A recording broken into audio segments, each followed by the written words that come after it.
आज हम देखने जा रहे हैं jack of all trade party of none के एपिसोड 2 को। एपिसोड की स्टार्टिंग होती है नाइट स्काई सिल्वर रैबिट्स के हेडक्वार्टर के साथ। ऑरन की मुलाकात यहाँ पे होती है विंस से, जो कि इस जगह का हेड है। ऑरन यहाँ पे बहुत ज्यादा ऑनर्ड फील करता है विंस से मिलकर। विंस भी ये बात यहाँ पर जानता है कि ऑरन ने हीरोज की पार्टी को छोड़ दिया। ऑरन विंस से पूछता है कि उसको टीचिंग एक्सपेंडिशन के बारे में बहुत कुछ जानना है। वो ऑरन को बताता है कि ये बात उसे सेल्मा एक्सप्लेन कर देगी। सेल्मा बताती है कि हम लोगों को 3 दिन के अंदर ग्रेट डंजन के फ्लोर 1 से फ्लोर 51 पर जाना है। पहले दिन में वो फ्लोर 21 तक जाएंगे और ऐसे करते करते वो लोग तीसरे दिन पे फ्लोर 51 पर जाने की पूरी कोशिश करेंगे। अगले सीन में यहाँ पर बस सेल्मा और हेड होते हैं। विंस सेल्मा से कहता है कि ऑरन के हीरो पार्टी से निकलने के बाद हीरो पार्टी को बहुत मेजर लॉस होगा। सेल्मा कहती है कि हाँ, वो बिल्कुल ठीक कह रहा है, क्योंकि ऑरन के सपोर्ट मैजिक के बिना हीरो पार्टी आज जहाँ पर है वहाँ पर कभी नहीं पहुँच पाती। एवरेज सपोर्ट मैजिक की जो पावर होती है उससे ऑरन का मैजिक वीक है, लेकिन उसके मैजिक को कास्ट करने की जो स्पीड है वो बहुत इनक्रेडिबल है। ऑरन मल्टीपल ओरिजिनल स्पेल्स भी यूज करता है। उसके पास वो सारी स्किल है जो एक मैजिशियन को चाहिए होती है। उसके बिना हीरो पार्टी वीक है। सेल्मा ये भी बताती है कि मैजिशियंस को वो क्रेडिट नहीं मिलता है जिसके वो हकदार होते हैं, लेकिन सेल्मा के केस में ऐसा नहीं है। वो काफी ज्यादा फेमस है, इसीलिए लोग उसकी तारीफ करते हैं और इसी चक्कर में ऑरन जो है वो स्टैंड आउट नहीं कर पाता। ये सारी बातें बड़ी तब की होती हैं जब ऑरन यहाँ पर नहीं आया होता है। फिर इसके बाद अगला सीन फिर से इन तीनों का होता है। ऑरन समझ जाता है कि इस मिशन में 10 पार्टी होगी, 5 प्रोटेक्शन करने वाले होंगे। जो 10 लोगों की पार्टी होगी वो मॉन्स्टर्स को हैंडल करेगी और अगर कुछ ऊंच नीच हो जाती है तो प्रोटेक्शन करने वाले बीच में आएंगे। सलमा कहती है कि ऑरन इस बात को बहुत जल्दी समझ गया है। इन चीजों को लेकर अब यहाँ पे ऑरन का एक सवाल होता है कि बस 5 प्रोटेक्शन करने वाले आदमी ही क्यों जा रहे हैं उनके साथ। अगर ये मिशन इतना ही ज्यादा जरूरी है तो हम लोगों को ए रैंक के मेंबर्स को ले जाना चाहिए उन नए मेंबर्स को सपोर्ट करने के लिए। सलमा ये बात सुनकर थोड़ा स्ट्रेस में आ जाती है। सलमा कहती है कि अगर न्यू मेंबर्स पे जितना ज्यादा स्ट्रेस होगा उतनी ही जल्दी वो लोग एक्सपीरियंस गेन कर पाएंगे। और अब यहाँ पर ये बात समझ आता है कि ये दोनों उसको बेवकूफ बना रहे हैं, लेकिन जो सच बात है ये लोग उसको बताएंगे भी नहीं। लेकिन तब भी यहाँ पे ऑरन इनकी हेल्प करने के लिए तैयार हो जाता है। विंस ऑरन से कहता है कि उसको एडवांस पेमेंट में फिलहाल 2 गोल्ड पीसेस मिलेंगे और अगर ये मिशन सक्सेसफुल होता है तो उसको 10 और मिल जाएंगे। ऑरन ये बात सुनकर कहता है इतने ज्यादा पैसे, ये उसके लिए कुछ ज्यादा ही है। सलमा ऑरन से कहती है कि वो इसका हकदार है। अब ऑरन भी यहाँ पे मान जाता है और कहता है कि कल के लिए वो तैयार है। इसके बाद अगला सीन होता है अगले दिन का। यहाँ पे ऑरन को दिखाया जाता है उसके सामने बहुत सारे नए मेंबर्स होते हैं। ऑरन देखता है कि यही वो एंट्रेंस है जहाँ से उन्हें डंजन के अंदर जाना है। यहाँ पर अब सेल्मा और सोफिया भी आ जाती है। ऑरन नोटिस करता है कि आज सोफिया की ड्रेस बहुत अलग है और शायद हो सकता है कि ये ड्रेसेस जो हैं वो नए मेंबर्स के लिए हो। ऑरन अब यहाँ पे सोफिया की तारीफ भी कर देता है जिससे सोफिया खुश हो जाती है। ये चीज देखते हुए सलमा ऑरन से पूछती है कि क्या उसकी कोई गर्लफ्रेंड है, क्योंकि वो लड़कियों की तारीफ करना बहुत अच्छे से जानता है। ऑरन कहता है नहीं, जो वो हीरो पार्टी में था तब वहाँ पर कुछ मेंबर्स जो थी वो लड़कियां भी थी, इसीलिए उसको लड़कियों से बात करने का एक्सपीरियंस है। सलमा को याद आता है कि हीरो पार्टी के सारे मेंबर एक ही जगह पे रहा करते थे। सोफिया ऑरन से पूछती है कि अब वो कहाँ पर रहता है। ऑरन बताता है कि अभी वो फिलहाल एक होटल में रह रहा है, लेकिन वो जल्द ही एक रहने की जगह ढूंढ लेगा। सलमा सोफिया से कहती है कि आखिर उसने ऑरन से ये क्वेश्चन क्यों पूछा,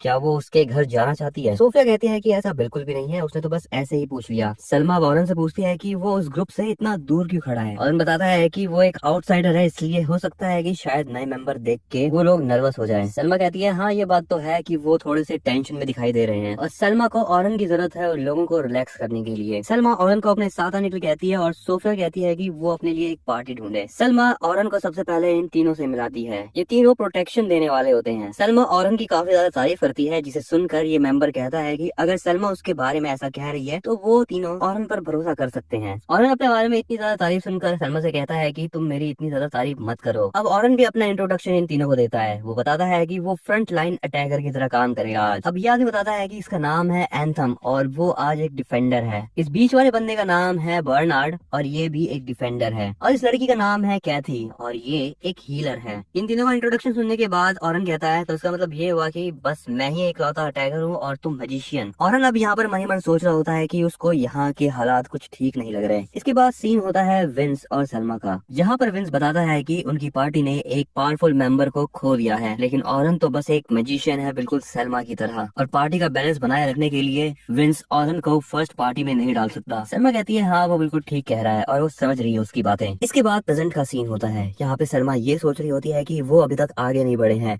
इसीलिए उन्हें औरन की जरूरत है। अब सलमा औरन से कहती है कि वो जाके नए मेंबर्स से मिल ले। यहाँ पर बहुत सारे नए मेंबर्स को दिखाया जाता है, उनके सामने ये 5 एस्कॉर्ट मेंबर भी होते हैं। सलमा इन सबको बताती है कि वो आज अपने मिशन को स्टार्ट करने वाले हैं ग्रेट डंजन के अंदर जाकर, और अगर वो लोग आज डर रहे हैं तो उनको डरने की कोई जरूरत नहीं है, क्योंकि हमारे साथ है औरन। औरन 94th फ्लोर तक पहुंच चुका है। सलमा कहती है कि औरन हीरो पार्टी का एक मेंबर था, इसलिए इसको हमसे ज्यादा पता है इस ग्रेट डंजन के बारे में। इस सभी नए मेंबर इस बात को सुनकर बहुत ज्यादा खुश हो जाते हैं कि औरन जो है वो हीरो पार्टी का एक मेंबर था, और उनको यहाँ पर बहुत ज्यादा टेंशन हो जाती है क्योंकि उसकी तारीफ बहुत ज्यादा हो रही होती है यहाँ पर। इस बात को सुनकर यहाँ पर जितने भी नए मेंबर होते हैं वो सारे काफी ज्यादा रिलैक्स हो जाते हैं और अंदर जाने के लिए बहुत ज्यादा मोटिवेटेड भी हो जाते हैं। औरन सलमा से कहता है कि उसने उसकी बहुत ज्यादा तारीफ कर दी। सलमा कहती है कि ये तो उसका काम है, क्योंकि उसको इन न्यू मेंबर्स को रिलैक्स करना था। सलमा औरन को बताती है कि वो ग्रुप 10 को प्रोटेक्ट करेगा, क्योंकि जो ग्रुप 10 है वो बहुत अच्छे मेंबर्स हैं,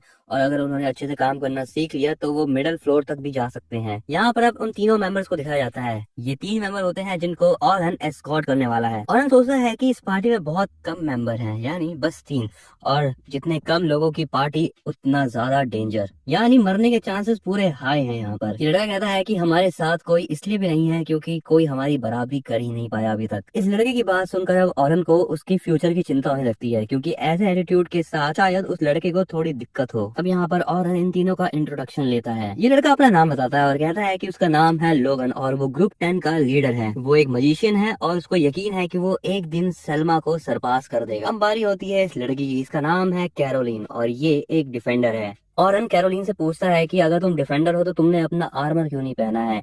कैरोलिन बताती है कि सभी उससे यही सवाल क्यों पूछते हैं, वो एक डिफेंडर है बिना किसी आर्मर के, वो आर्मर और शील्ड का यूज ही नहीं करती। औरन समझ जाता है कि जो कैरोलिन है वो एक डॉज टाइप की डिफेंडर है, यानी वो मॉन्स्टर्स के अटैक को डॉज करके बचाती है खुद को। औरन कैरोलिन से पूछता है कि क्या उसे किसी ने बताया नहीं कि बिना आर्मर के और बिना किसी एक्सपीरियंस के एक डॉज टाइप डिफेंडर होना बहुत ज्यादा मुश्किल है। लोगन कहता है कि उसको ये बात बताई गई थी, लेकिन इसने उन सभी बातों को इग्नोर कर दिया। कैरोलिन लोगन से कहती है तुम तो खुद ही लोगों की बातों को इग्नोर करते हो, तो मुझे क्या कह रहे हो। लोगन कहता है क्योंकि मैं बेस्ट हूँ। अब बारी होती है सोफिया के इंट्रोडक्शन की। सोफिया बताती है कि वो एक अटैकर है और एक मजिशियन भी। इसके बाद अगला सीन होता है ग्रेट डंजन के अंदर का। कैरोलिन ऑरन से पूछती है कि अगर वो एक हीरो पार्टी का मेंबर है तो वो यहाँ पे कर क्या रहा है। ऑरन कैरोलिन से कहता है क्या तुमने सलमा की बातें अच्छे से नहीं सुनी थी क्या, उसने कहा था कि मैं एक हीरो पार्टी का मेंबर था, ना कि मैं अभी उनकी पार्टी का मेंबर हूँ। कैरोलिन उससे पूछती है कि आखिर उसने पार्टी को क्यों छोड़ा। जितने भी लोग हैं वो हीरो पार्टी की बहुत ज्यादा तारीफ करते हैं, लेकिन ऑरन जो है वो उसकी बातों का कोई भी रिप्लाई नहीं देता। ऑरन कैरोलिन से कहता है कि ये सारी बातें जो है वो कैरोलिन के मतलब की नहीं है। कैरोलिन ऑरन से पूछती है कि क्या वो और सोफिया एक दूसरे को जानते हैं। ऑरन कहता है हाँ वो जानते हैं। कैरोलिन कहती है कि उसको सोफिया ने बताया था कि उनके साथ एक बहुत ज्यादा अमेजिंग आदमी आ रहा है। कैरोलिन सोफिया से पूछती है कि क्या यही वो आदमी है जिसके बारे में तुम बात कर रही थी। सोफिया कैरोलिन को बताती है कि ऑरन ने ही उसकी जान बचाई थी। सोफिया ये भी कहती है कि सलमा ने उसको बताया था कि ऑरन के रहते हुए इन सभी लोगों को चिंता करने की कोई जरूरत नहीं है। अब ये लोग आगे डंजन में बढ़ जाते हैं। तभी यहाँ पे अचानक से 2 वुल्फ आते हैं जो कि इनके पीछे से अटैक कर देते हैं, लेकिन ऑरन ने यहाँ पर एक ट्रैप स्पेल का यूज किया होता है जो कि बहुत अच्छे से काम कर रहा है, और इसी स्पेल से ये मॉन्स्टर्स खत्म हो जाते हैं। ऑरन कहता है कि मॉन्स्टर्स के लिए ये ट्रैप स्पेल को डिटेक्ट करना बहुत ज्यादा मुश्किल है। थोड़ी देर बाद ये सभी लोग 20th फ्लोर पे पहुंच जाते हैं। ऑरन कहता है कि वो यहाँ पर ऑब्जर्व कर रहा है कि ये तीनों मिलकर कैसे फाइट कर रहे हैं। ऑरन कहता है कि उसको लगा था कि लोगन जो है वो बस एक ऐसा लड़का है जो कि बस बकवास करता रहता है, लेकिन उसके पास सच में कमाल की स्किल्स है एक मैजिशियन बनने की। अगर वो ऐसे ही करता रहा तो वो जल्द ही एक ए रैंक पार्टी का मेंबर भी बन सकता है। कैरोलिन की बात करें तो वो भी बहुत ज्यादा फास्ट है क्योंकि वो एक डॉज टाइप डिफेंडर है, लेकिन उसकी प्रॉब्लम ये है कि वो मॉन्स्टर को देखते ही उसकी तरफ भागने लगती है। और दूसरी प्रॉब्लम ये है कि वो 2 खंजरों का ही यूज करती है किसी से भी फाइट करने के लिए। और बात करें सोफिया की तो वो बाकी दोनों के मुकाबले कमाल की नहीं है, लेकिन वो एक नए मेंबर होने के नाते काफी स्ट्रांग है। अब ये सारे लोग ऐसे ही बातचीत करते हुए मॉन्स्टर्स को हराते हुए 20th फ्लोर पे आ जाते हैं और 20th फ्लोर के बॉस को भी खत्म कर देते हैं। सलमा यहाँ पर आती है और वो अब सभी लोगों को 21st फ्लोर पे चलने के लिए कहती है। सलमा इन सभी को अपने गिल्ड कार्ड को रजिस्टर करने के लिए भी कहती है। अगला सीन डंजन के बाहर का होता है। ऑरन सलमा से यहाँ पर कह रहा होता है कि ग्रुप 10 में बहुत पोटेंशियल है, लेकिन वो एक साथ मिलकर काम नहीं करते। इसके बाद अगले दिन का सीन दिखाया जाता है और यहाँ पर ऑरन एक न्यूज पढ़ रहा होता है।